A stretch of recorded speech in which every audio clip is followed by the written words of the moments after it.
തദ്ദേശ തെരഞ്ഞെടുപ്പിൽ തൃശൂർ മട്ടത്തൂരിൽ നടന്നത് ഓപ്പറേഷൻ താമരയെന്ന് സൂചന. പാറളം വല്ലച്ചിറ പഞ്ചായത്തുകളും ലക്ഷ്യം വെച്ചെങ്കിലും ഫലം കണ്ടില്ല. മട്ടത്തൂരിലെ BJP പിന്തുണ അപ്രതീക്ഷിതമെന്ന വിമത നേതാക്കളുടെ വാദം BJP നേതാക്കൾ തള്ളി. ഇതിനിടെ DCC അധ്യക്ഷനെ മാറ്റിയാൽ പഞ്ചായത്ത് വൈസ് പ്രസിഡന്റ് സ്ഥാനം രാജിവെക്കാമെന്ന് കോൺഗ്രസ് നേതൃത്വത്തിന് മുന്നിൽ ഉപാധിയുമായി മട്ടത്തൂരിലെ വിമത നേതാക്കൾ രംഗത്തെത്തി. മട്ടത്തൂരിന് പുറമെ പാറളം വല്ലച്ചിറ പഞ്ചായത്തുകളിലായിരുന്നു BJPയുടെ ഓപ്പറേഷൻ താമര. എന്നാൽ വല്ലച്ചിറയിൽ നീക്കം വിജയം കണ്ടില്ല. മണ്ഡലവും ജില്ലാതലവും കേന്ദ്രീകരിച്ച് നടന്ന ചർച്ചയിൽ കോൺഗ്രസ് അംഗങ്ങൾ രാജിവെച്ചാൽ പിന്തുണയ്ക്കാമെന്നായിരുന്നു BJPയുടെ ഉറപ്പ്. കത്തു ലഭിച്ചതോടെ തങ്ങൾ പിന്തുണ നൽകുകയായിരുന്നുവെന്ന് BJP എറണാകുളം മേഖലാ പ്രസിഡന്റ് A. നാഗേഷ് സ്ഥിരീകരിച്ചു.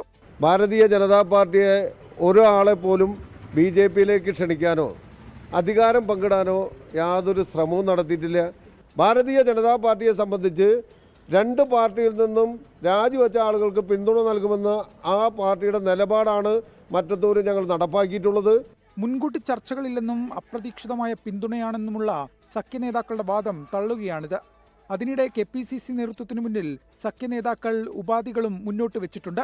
വൈസ് പ്രസിഡന്റ് സ്ഥാനം രാജിവെക്കാം, DCC പ്രസിഡന്റ് സ്ഥാനത്ത് നിന്ന് മാറണം, പ്രത്യേക അന്വേഷണ കമ്മീഷൻ നിയോഗിക്കണം. യാദൃശ്ചികമായി നമുക്ക് BJPയുടെ വോട്ട് ലഭിച്ചു എന്നുള്ളതൊരു സത്യമാണെങ്കിലും അതിനുവേണ്ടി മുൻകൂട്ടിയുള്ള ചർച്ചയോ ആസൂത്രണമോ ഒന്നും നടത്തിയിരുന്നില്ല.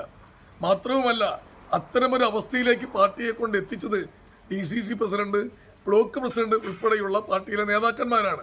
വിമതർക്ക് DCC പ്രസിഡന്റ് ജോസഫ് ടാർജറ്റിന്റെ മറുപടി ഇങ്ങനെ: ഈ പാർട്ടി ഒരു ഹൈറാർക്കി സംവിധാനമാണ്.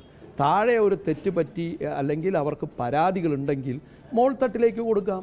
DCC പ്രസിഡന്റിൻ്റെ ഒരു നടപടിക്കെതിരെ ആർക്കെങ്കിലും എന്തെങ്കിലും പ്രയാസമുണ്ടെങ്കിൽ അവർക്ക് അപ്രോച്ച് ചെയ്യാവുന്ന KPCC പ്രസിഡന്റാണ്.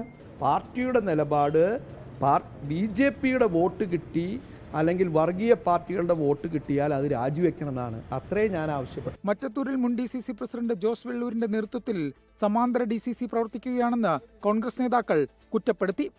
അതേസമയം LDF വിജയിച്ച വല്ലച്ചിറയിൽ BJP വോട്ട് അസാധുവായത് ഉയർത്തിക്കാട്ടി പ്രതിരോധം തീർക്കാനാണ് കോൺഗ്രസ് നീക്കം. 24 തൃശൂർ. ലോകത്തെവിടെയായാലും ഏത് സമയത്തും 24 വാർത്തകളും ഓഗ്മെന്റഡ് റിയാലിറ്റി പാക്കേജുകളും എക്സ്പ്ലെയിനറുകളും വിശദമായി കാണാൻ ഞങ്ങളുടെ YouTube ചാനൽ നിങ്ങൾക്ക് സബ്സ്ക്രൈബ് ചെയ്യാം.